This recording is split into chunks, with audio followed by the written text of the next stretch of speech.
Let us open our Bible on Psalms 8, verse 3. Praise the Lord. When I consider thy heavens, the work of thy fingers, the moon and the stars which thou hast ordained. Yan. Atin pong ariin o atin pong paniwalaan, atin pong ilagay sa ating isip at sa ating puso na itong mga nakikita po natin sa kalangitan ay gawa ng kanyang mga daliri. Gawa ng kanyang mga kamay. Kumbaga pa, these are the handicraft of God. The moon and the stars which thou hast ordained. Napakadakila po ang mga bagay na ito.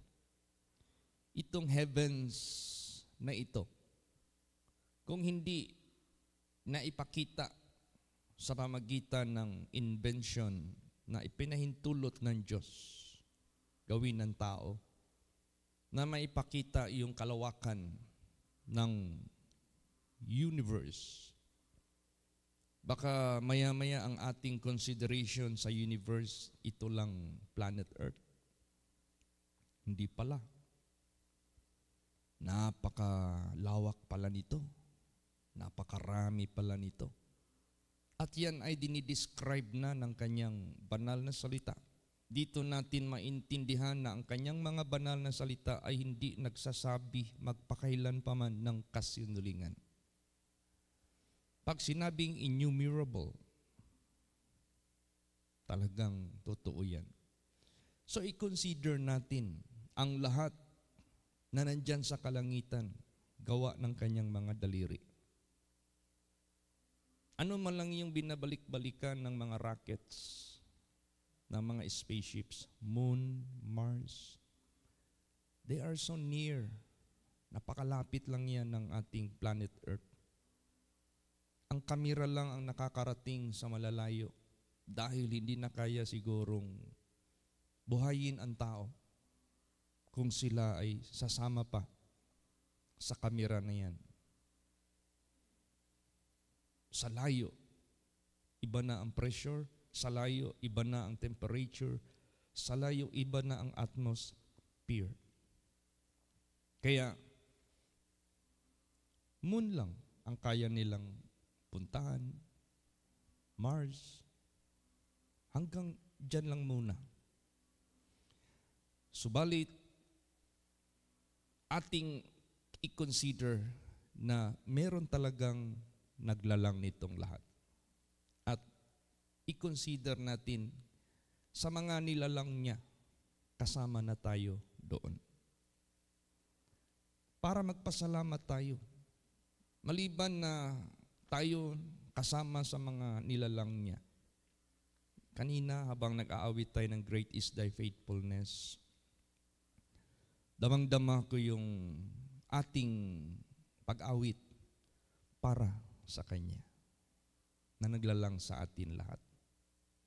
Minsan naisip ko tuloy si tatay at si nanay. Kung sila ang naglalang sa akin, ay sana buhay pa sila. So tanda lang ito, may naglalang sa atin lahat na hindi namamatay. Kaya doon tayo magpasalamat lahat sa Kanya. Naalaala ko tuloy yung pagsubok na nangyari sa buhay ko na hindi pa naintindihan ng tatay ko. Nung nagpaalam ako na magpunta sa Iowa, doon pa ang holy place. Nandoon pa si Pastor Samuel Algabre nakatira, pati ang pamilya, pati ang kasamahan ng mga membro. New Year yun, nagpaalam po ako. Dahil narinig ko yung revelation ni Lord Jesus Christ na doon kami mag-spend ng New Year na nakaluhod. Hindi mag-spend ng New Year na lasing. Hindi mag-spend ng New Year sa paingay-ingay-ingay, paputok-paputok. busina ng sasakyan, kalampagin ang kaldero, kalampagin ang planggana. Sabi ng ating Panginoong Diyos, salubungin ninyo ang bagong taon sa pagluhod, sa pagdalangin sa akin, kasi ako ang inyong katagumpayan. So, nagpaalam ako. Nagalit ang tatay ko. Para bang nababastusan siya sa akin sa panahon na yon. Kaya lumabas sa bibig ng tatay ko, ano ka, Chito? Kung kailan tayo magre-reunion sa New Year, bibirahan nyo kami ng alis? Para siyang nabastusan sa akin. Hindi mo ba alam, ako nagpalaki sa iyo. Ako nagpakain sa iyo. Ako nagbuhay sa iyo. Mahal mo ba si pastor higit kaysa akin? Yun ang kanyang explanation sa akin. Sabi ko sa kanya, Tay, ginamit lang kayo ng Diyos para ako maipanganak. Pero iisa lang ang naglalang sa atin lahat. Kaya doon natin ibigay ang pagsamba sa Kanya. Doon natin ibigay ang pagpuri sa Kanya. Mabuti na lang ang tatay ko bago naging huli ang lahat sa buhay niya. Naunawaan niya ang aking nakilala na Diyos na naglalang sa atin lahat. Na darating ang panahon, haharap tayo sa Kanya. Yun yung last part ng aming pag-uusap ng tatay ko. Tay, handa ka na ba humarap sa naglalang sa atin lahat? So, ibig sabihin yan, may naglalang sa lahat. Kung wala siya, wala tayo lahat. Kaya saan tayo magpakita ng pasalamat, saan tayo magpakita ng pagsasamba, saan tayo magpakita ng pananampalataya, wala nang iba. Doon sa naglalang sa atin lahat. At lalo't pa na ating nalalaman sa kanyang katotohanan, sa kanyang banal na salita, na meron pa palang buhay. Hindi lang pala dito ang buhay natin, na ikabubuhay natin. Meron pa palang buhay na naghihintay, na mas higit pang maluwalhati, mas higit pang mayaman, mas higit pang lahat ng mga pribilehiyo tatanggapin natin sa naglalang ng lahat. Kaya, salamat tayo sa Diyos. Huwag na tayong matinag sa ating magandang relasyon sa naglalang sa lahat. Kasi, napakapalad natin. Yun lang yung last part ng ating istansa na inawit. Meron doong word na pardon or forgiveness. Napakahalaga niyan. Napaka-importante niyan. Hindi na niya tayo pababayarin ng ating nagawang kasalanan. Pag sinabing pardon, i-consider niya sa awa niya at pag-ibig niya na nagkamali tayo out of our innocency. Kaya binigyan tayo ng pagkakataon, mapatawad. Ikumpara kay Satanas, kay Lucifer. I-grab na natin ito. I-consider na natin ito. Mahalin na natin ito. At ang purpose ng pagpapatawad ng Diyos sa buhay natin, para hindi talaga tayo mapahamak, magkakaroon ng buhay na walang hangganan, dapat na ating maangkin. Huwag na natin itong pakawalan. Idikit na natin yung ating sarili sa buhay na Diyos na naglalang sa atin lahat. Manatili na tayo sa Kanya. Kasi pag gagawin natin ito, manatili tayo sa Kanya forever and ever. Kahit kamatayan, hindi na yan dahilan. Meron pa tayong kutob at pagkadalawang isip. Kundi kahit ang kamatayan, magiging dahilan siya ng ating tinatawag na mas higit pa na magandang kalagayan. For me to live is Christ, and to die is gain. Kaya, basahin pa natin Psalms 90, verse 2. Praise the Lord. Before the mountains were brought forth, or ever thou hadst formed the earth and the world, even from everlasting to everlasting, thou art God. Bago nalalang ang mundo, ang kabundukan, ang karagatan, ang lahat ng plant kingdom, animal kingdom, human race, bago nalalang ang universe, He is God already. Diyos na siya. He is God forever and ever. He is everlasting God. Nandiyan na siya. So, ibig sabihin yan, may kinalalaman ang Diyos sa ating pagiging tao. Ikaw, naggawa ka ng something, wala kang kaalam-alam. Ikaw ang gumawa ng bagay na yun, wala kang kaalam-alam. Dahil siya ang naglalang natin lahat, may kaalaman siya. May nalalaman siya. Kaya sinasabi niya sa atin, na pag ito ay gagawin ninyo sa harapan ko, maimpyerno kayo. Pag ito ang ginawa ninyo sa harapan ko, tatanggapin ko kayo sa aking eternal glory. Lahat ng kanyang sasabihin ko po sa inyo, papatunayan niya yan. Dahil hindi pa nangyari ang lahat, He is everlasting God already. Kaya doon tayo sa Kanya mag-acknowledge. Doon natin i-consider ang lahat sa Kanyang pangalan. Kaya ating ikaligaya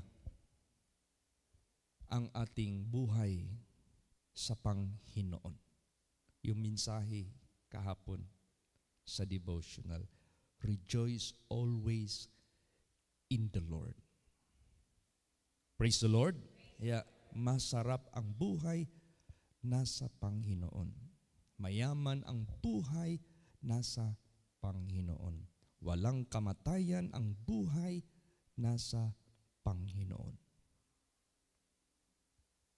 Sobra ang kanyang iginawad sa atin na mga kabutihan, pagpapala. Basahin pa natin. Psalms 104 verse 31. Praise the Lord. The glory of the Lord shall endure forever. The Lord shall rejoice in His works. Yes. The glory of the Lord shall endure forever. He is everlasting. He is endless. Wala siyang kinutuban, wala siyang katapusan. Unlike sa buhay natin dito sa mundo. O ipalagay natin maraming mga tao sa mundo naging kilala, naging sikat. Posible naging sikat dahil sa pagiging mayaman. Naging sikat dahil sa sobrang daming assets. Naging sikat dahil sa sobrang daming inventions. But they are not forever. Hindi sila forever. Tao lang yan.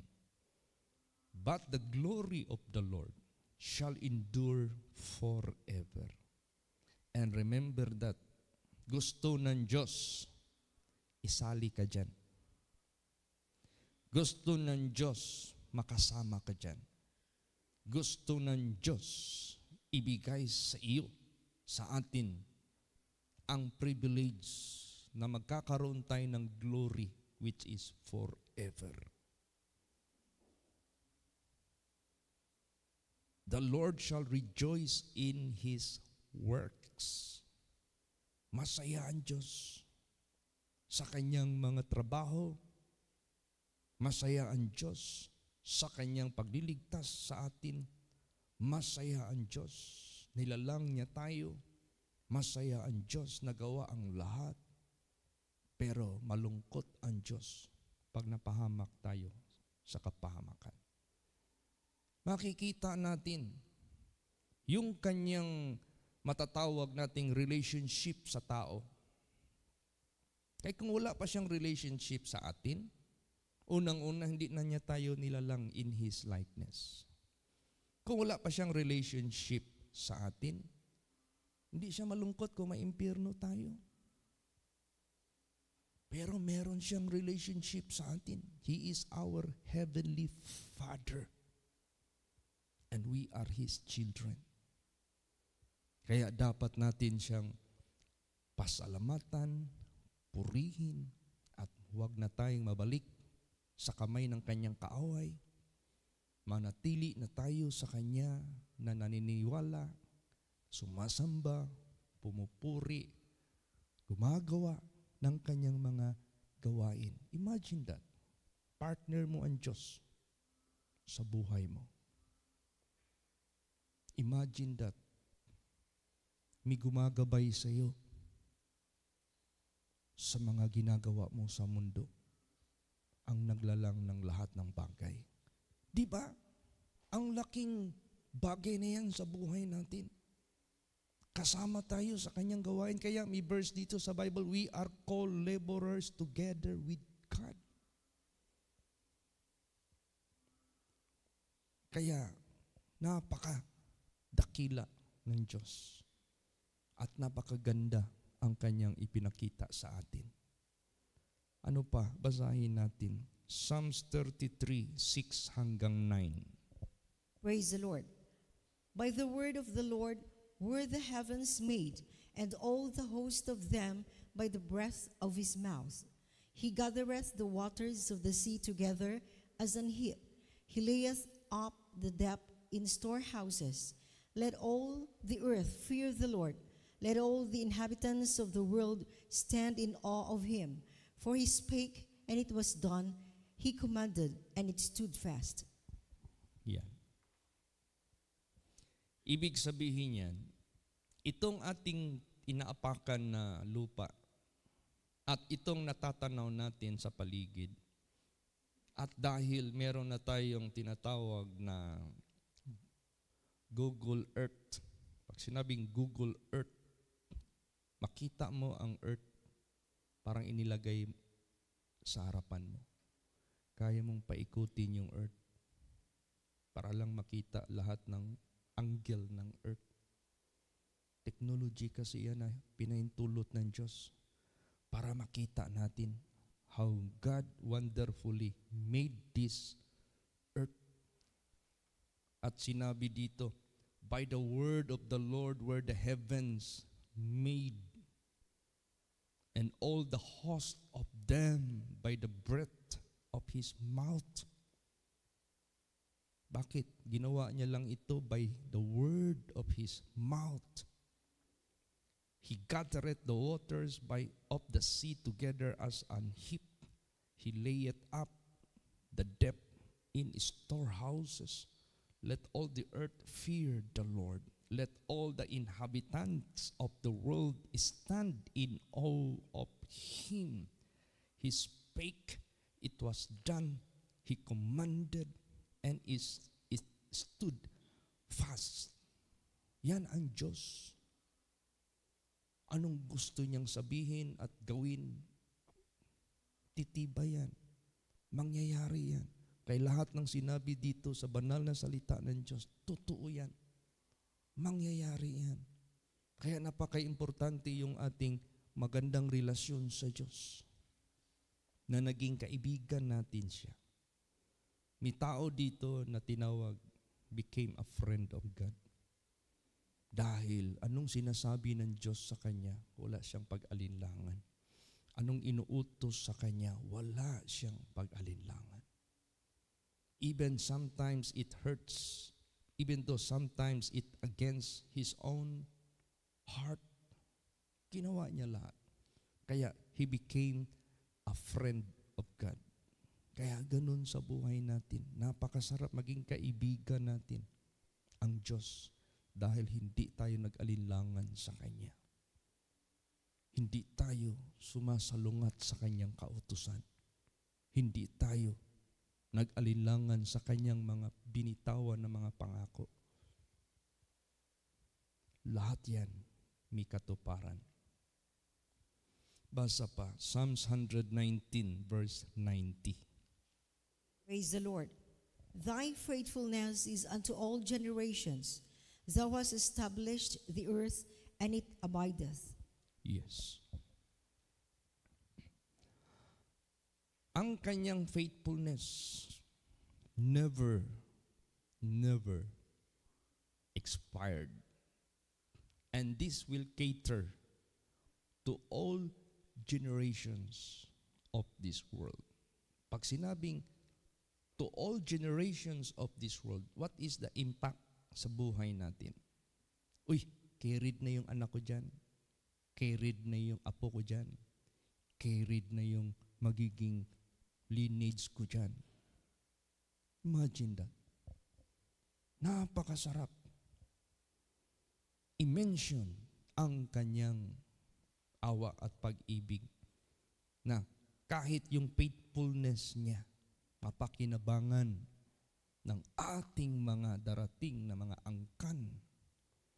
Thou hast established the earth and it abided. Tingnan mo, how many thousands of generations already live on earth? Ilang libo ng henerasyon ang nakatira sa mundo, but still abided. But only God can make it to stop. Siya lang din ang makakahinto nito. Siya lang din ang makakaligpit nitong lahat. Kasi meron siyang proposal na merong eternal place of abode for all men, for all people. Ang ayaw niya na mangyari sa atin doon na hindi tayo. Yung ayaw niyang gustong mangyari, yun na mapunta tayo doon sa eternal punishment or damnation. Dahil sa ayaw ng pagkilala ng tao sa Kanya. Matindi ang Diyos magalit, sabihin ko po sa inyo. Kung gaano katindi yung awa niya, ganun din katindi yung galit niya. At hindi naman tinatago yan ng Diyos. Lagi niyang pinapapreach yan sa kanyang mga preachers. Kaya sa buhay natin, wala nang ibang kadakilahan at kasarapan at matatawag nating masyado na tayong sobra ng privilege sa buhay natin, kundi ito yung ating magandang relasyon sa ating Ama sa langit na naglalang sa lahat. Na walang iba, yung nagpakatawang tao, yung nagtubos sa atin, yung nag-sacrifice sa atin, yung nabuhay muli, yung darating uli para i-redeem niya yung ating buhay from corruptible to incorruptible. Kaya nga sinabi dyan yung mga namatay, wala namang glory yung katawan nila. It is planted in ugliness, but it will be raised to glory. Yan ang gagawin ng ating Panginoong Diyos. At hinayag na yan lagi ng Diyos. Nung una pa yan, itong Bible, paano ito nasulat? Sa mga prophets niya. Pag sinabing prophets, these are the holy children of God na nagkaroon din ng relasyon sa Kanya. These are the holy people of God na naniwala sa Kanya. These are the holy people of God na naging instrumento niya. Itong Biblia, hindi ito basta-basta mabuo na kung saan ito lahat nag-agree one to another. They never, hindi sila nagsusuntukan, hindi sila nagbubungguan because isa lang ang author nito, ang Diyos. Praise the Lord. Nag-designate lang siya ng holy people of God that being called prophets. Basahin natin. Romans 16:26. Praise the Lord. But now is made manifest and by the scriptures of the prophets, according to the commandment of the everlasting God, made known to all nations for the obedience of faith. Yan. Ano ang purpose? Bakit nasulat? Ang dapat maisulat? Bakit nagkaroon ng information drive para mapaalam sa lahat ng mga tao? Bakit? Anong purpose niyan? Para ang tao ma-reconnect sa Diyos. Para ang tao ma-reconciled sa Diyos. Ano palang nangyari? Look at Adam and Eve. Look at Lucifer. They were cut off from the presence of God because of their iniquities. Tayong mga angkan ni Adam at saka ni Eva, may nangyari sa ating mga magulang. Inherited natin yan. May mga sakit din dito sa mundo, tinatawag nilang hereditary. Uy, bakit nagkaroon ka ng cancer? Maingat naman ako sa pagkain ko. Disiplinado naman ako, wala naman akong bisyo. Ayan. Sa parinti mo o sa relatives mo, wala bang ganyan? Ay, yung kapatid ko, cancer din ang sakit. Yung parents ko, cancer din ang sakit. Pero pasalamat tayo sa Diyos. Yung hereditary na kasalanan na na-inherit natin, kayang pagalingin ng Diyos.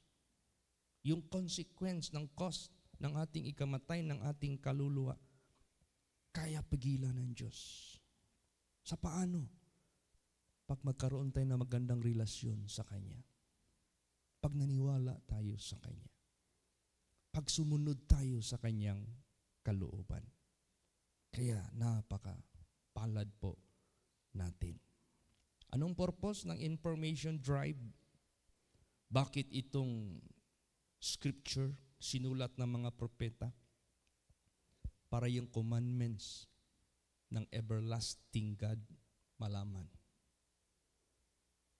Para malaman ng lahat, merong commandments ang Diyos. Galing sa langit na ipinapababa niya sa tainga ng mga tao. Pinapaintindi niya sa puso ng mga tao. Pinapadama niya sa kaluluwa ng mga tao. Anong purpose nito? For the obedience of our faith. Kung disobedience, the fall of man, obedience is the salvation of man. Yan yung purpose ni Jesus. By His obedience, pag sinunod natin siya, obedience of the faith of God through the gospel, maliligtas tayo. Praise the Lord. Alam mo si Abraham, meron siyang relasyon sa Diyos na naglalang sa lahat dahil niwala siya at sumunod siya. Kaya gumawa siya ng matatawag nating hindi naman monumento, but meron siyang ginawa para hindi makalimutan ang kanyang manifestation na meron siyang kinikilala na Diyos sa langit. Anong ginawa ni Abraham? Basahin natin. Genesis 21:33. Praise the Lord. And Abraham planted a grove in Beersheba and called there on the name of the Lord, the everlasting God. Yan, meron siyang itinanim na uri ng kahoy doon mismo sa Beersheba. At tinawag niya ito sa pangalan ng Panginoon, the everlasting God. Ibig sabihin niya, nakatanim na sa isip, sa puso, sa kaluluwa, sa buhay ni Abraham that there is everlasting God. Ganun ang kanyang matatawag nating relationship with the everlasting God. Yung faith and obedience niya, magpakailan pa man, hindi ito tinag, hindi ito nang hina, lalo pa itong nag-grow Pag magtanim ka, mag-grow talaga yan. Ganun dapat ang ating pagkilala, ang ating pagmamahal, ang ating pagsunod, ang ating pananampalataya, doon sa naglalang sa atin lahat. At merong ginawa ang Diyos sa buhay natin. Hindi nyo ba alam paano tayo niligtas ng Diyos? Meron siyang kinalaban. Meron siyang hinarap. Ikaw, paano mo i-rescue yung loved one mo na nasa kamay ng kaaway? At there is no negotiation is being possible. Walang negosasyon. So anong gawin mo? I-destroy mo talaga yung kaaway mo para yung buhay ng iyong loved one masagip mo at maibalik sa piling mo. Ganun na ganun ang ginawa ng Diyos sa atin. He destroyed His enemy para lang tayo maligtas. Basahin natin. Deuteronomy 33:27.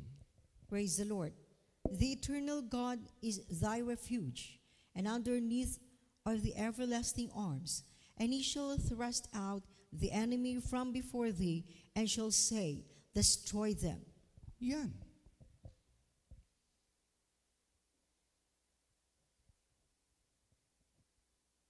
The eternal God is our refuge, which Abraham believed, which Abraham obeyed.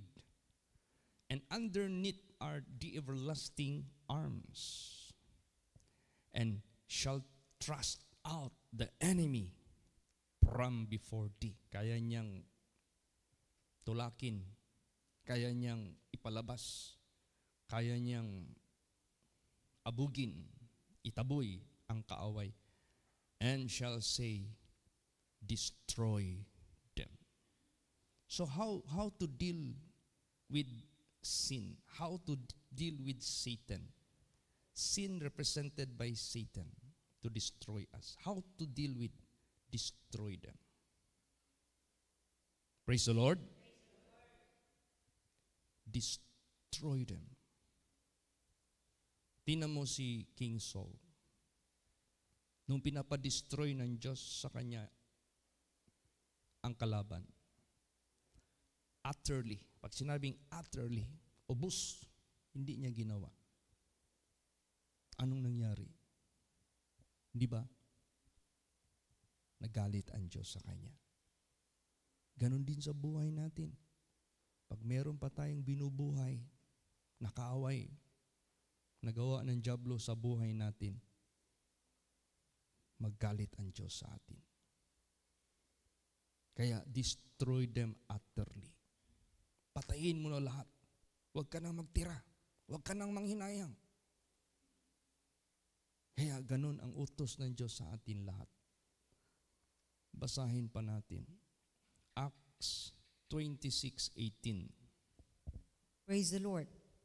To open the eyes and to turn them from darkness to light, and from the power of Satan unto God, that they may receive forgiveness of sins and inheritance among them which are sanctified by faith that is in me. Magtaka ka, no? Book of Acts. Nagsasalita pa si Kristo. Book of Acts na ito. Ang tagal nang na-resurrect si Jesus nito, ang tagal nang nag-ascend si Jesus, but still Jesus is speaking. Testimony ito ni Paul. Nag-relate lang siya sa testimony ni Paul. Naalala mo? Nung pinalo siya ng Diyos, nabulag siya, nahulog siya sa kabayo niya.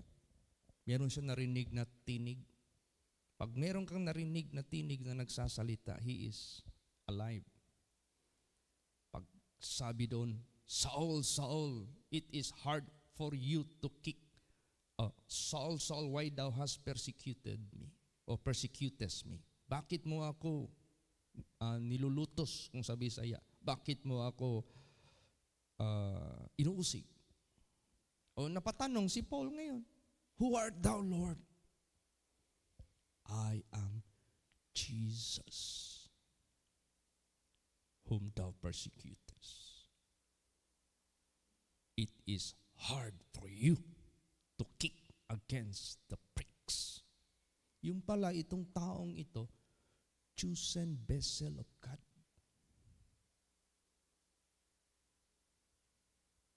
Anong purpose? Ito na yung testimony ni Paul.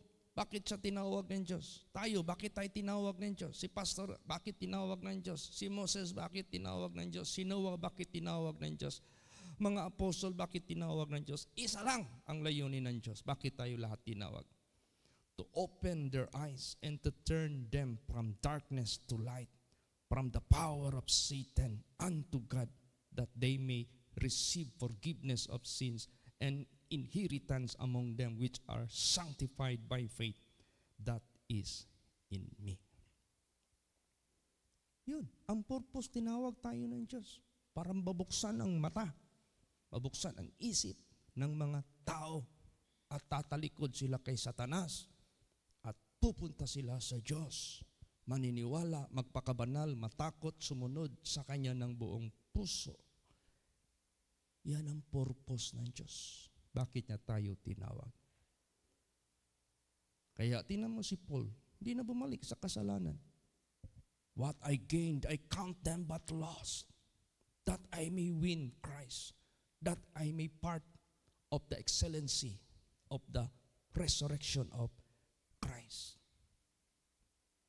Forgetting those things which are behind and reaching forth unto those things which are before, and I press toward the mark of the prize of the high calling of God. Hindi na siya bumalik. Kasi naintindihan ni Paul yung relasyon niya sa Diyos at yung pinapagawa ng Diyos sa buhay niya. Tayo, naintindihan ba natin ang ating relasyon sa Diyos? Naintindihan ba natin yung pinapagawa ng Diyos sa buhay natin? O dapat lang? Mahalin natin, ingatan natin yan. Huwag tayong maging katulad sa mga tao na karamihan. Pinahayagan na ng Diyos ang dakilang pag-ibig. Pinahayagan na ng Kanyang dakilang awa. Minahal na nga sila. Hindi pa rin lumuluwalhati sa Kanya. Hindi pa rin naniniwala ng lubos sa Kanya. Hindi pa rin nagpapailalim sa Kanyang kautusan at ng Kanyang kalooban. Sige daw, gawin daw natin yan. Kung hindi ba mangyayari din sa atin yung mangyayari doon sa kanila. Basahin natin. John 3:19. Praise the Lord. And this is the condemnation, that light is come into the world, and men love darkness rather than light, because their deeds were evil. Yan. Ito yung magiging sanhi, dahilan ng ikakapahamak sa pagkahatol ng Diyos sa tao. Dahil nung nakilala nila ang pag-ibig ng Diyos, hindi nila inibig ang liwanag. Mas inibig pa nila ang kadiliman. Anong tanda, anong sign na inibig nilang kadiliman? Their works were evil. Pag mayroong kapang gawa na evil, considered you love darkness rather than light. Pag wala ka ng gawang evil, ang gawa mo, puro good na. Meaning to say, you love God more than Satan. Nag-get ninyo? Praise the Lord. Ganun. Ganun kaano ang Diyos. Paano siya mag-discern? Oh Lord, how can you consider that these men, these people, love darkness rather than light? Their works were evil. Evidence. This is the fact. Factual. Yan ang patunay. Ebidensya yan.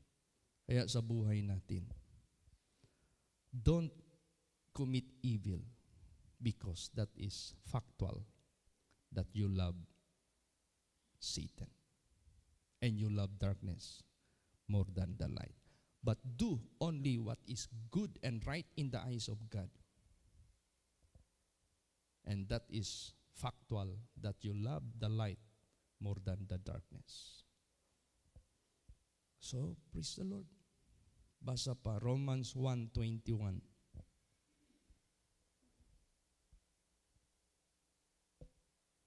Praise the Lord. Because that when they knew God, they glorified him not as God, neither were thankful, but became vain in their imaginations, and their foolish heart was darkened. Yan. Nung nakilala na nila ang Diyos by the preaching of the servants of God. Nung nakilala na nila ang Diyos by reading the written book of God. Nung nakilala na nila ang Diyos by someone na nag-share sa kanila, they glorified Him not as God. Paano mo i-glorify ang Diyos as God?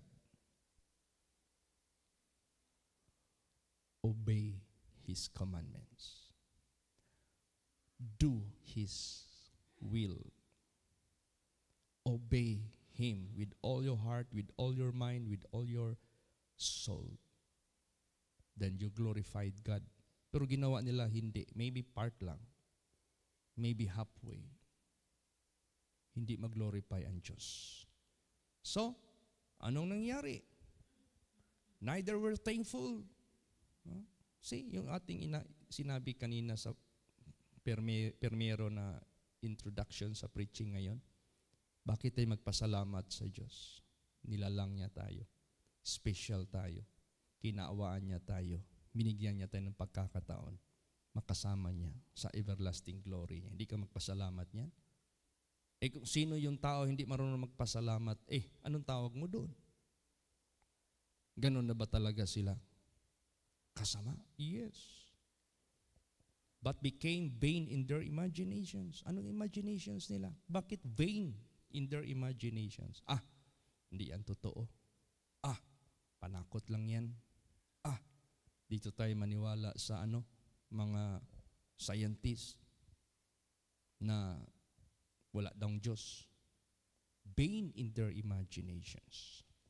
And their foolish heart was darkened. Yan ang pinakamasaklap. Yung mangmang nila na puso. Bakit na magdaging mangmang ang puso nila? Sa hindi nila pagpaniwala sa Diyos. Sa hindi nila pag-glorify sa Diyos. Mangmang tayo pag hindi natin glorify ang Diyos. Tayo hinayag na niya ang lahat Ano pa? Kung maging mangmang yung puso natin sa hindi natin pag-glorify sa Diyos, didiliman ito ng diablo. Darkened. Nahirap yun. Wala ka ng liwanag sa buong pagkatao mo. Blinded ka na. Last verses, 2 Thessalonians 2, verse 10 hanggang 12. Praise the Lord. And with all this bubbleness of unrighteousness in them that perish, because they receive not the love of the truth, that they might be saved. And for this cause God shall send them strong delusion, that they should believe a lie, that they all might be dumb, who believed not the truth, but had pleasure in unrighteousness. Yan nga ang lagi kong pinipreach Pag hindi ka naniwala sa Diyos, sa diablo ka papunta. Pag hindi ka mapasok sa langit, sa impyerno ka mapunta. Ngayon, nag-refuse ka sa Diyos, 100% doon ka lagpak sa kamay ni Satanas. Wala na. Wala ng third party, wala ng fourth party. Wala na. Sige, ayaw mong tanggapin yung love of God. How do you receive the love of God? Love God also. Ikaw, lalaki ka. Yung buhay namin ni Sister Joy, nagpahayag ako ng pag-ibig kay Sister Joy nung binata pa ako, dalaga pa siya. Paano niya ako, kung tinanggap niya yung pag-ibig ko sa kanya, iibigin niya rin ako. Kaya naging one kami. Two became one. Ganon din sa Diyos. Nag-offer ang Diyos ng pag-ibig sa atin. How do you receive the love of God? love God also. We love Him because He first loved us. How do you love God? Keep His commandments. Yun ang hindi ginawa ng mga taong ito. They receive not the love of God. So anong nangyari? God sent them a strong delusion that they should believe a lie with all deceivableness of unrighteousness. Quintas claras na kayo na dili matarong pero na-deceive lang gihapon sila. Kaya wa man nila dawata ang kamatuoran ug ang gugma sa Diyos. That is the danger.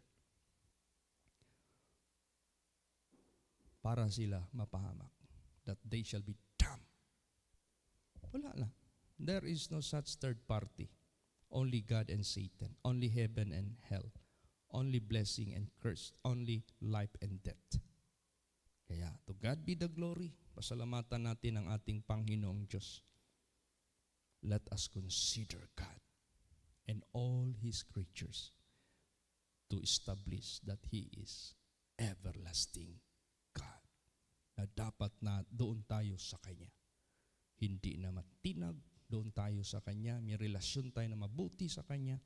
Itanim natin sa isip, sa puso, as what Abraham did. He is everlasting God. Praise the Lord. Magsitayo po ang lahat.